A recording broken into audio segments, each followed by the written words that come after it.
You spoke on the Advanced Space Transportation Systems panel today.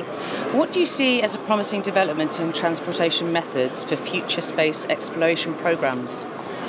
I think all the technology are already on track, but the important issue is the costs and the reliability of the system. We have to bring down the cost to a really good shape, and to fulfill the rocket mantra to say, okay, cost-effective transport systems, reliable transport systems, as well as we need frequently launches on demand.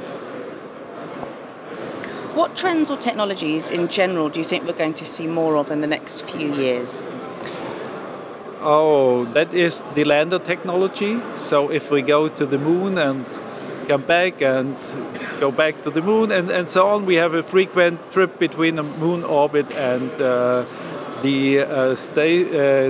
moon surface. We need landers with throttling engines and also with a lot of reusability, that they can use it more often than today, like the Apollo things. But as I mentioned before, the technology we have are already existing, and so therefore it's only a small step to get the real things in place, but it needs money, a lot of money.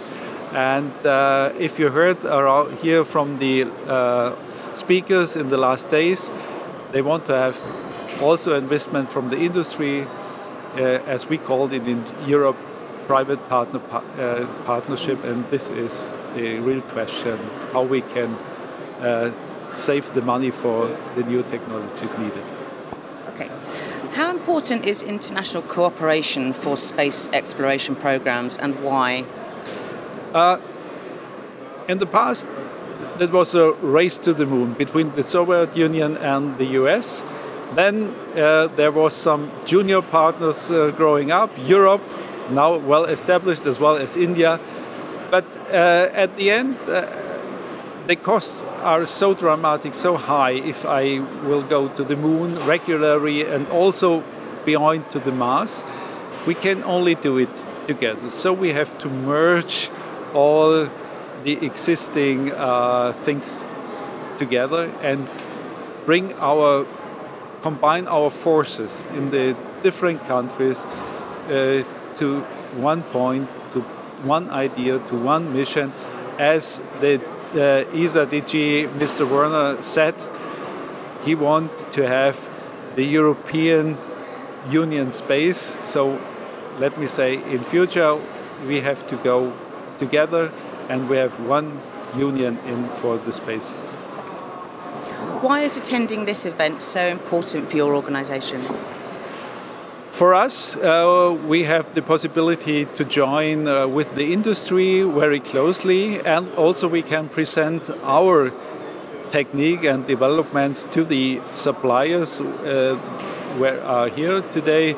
And so that is a really good combination for technology transfer, which is normally not so easy, because some of the suppliers don't know what we are doing and we don't know what are their needs. And so we come here to listen to the needs of the suppliers and to the bigger industries.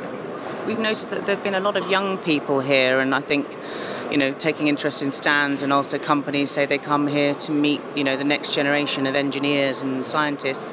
Is this something that the DLR play a part in at all? Okay, for us it's the younger engineers, and also the men as well as the women.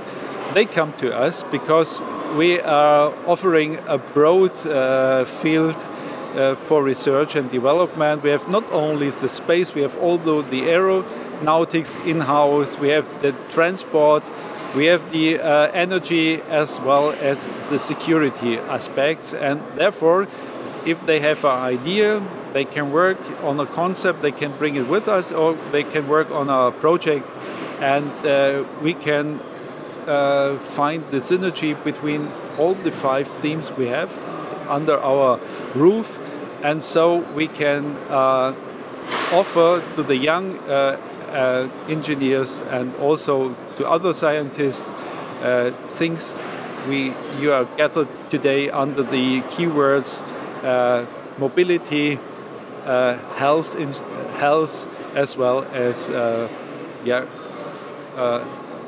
agriculture or water resilient.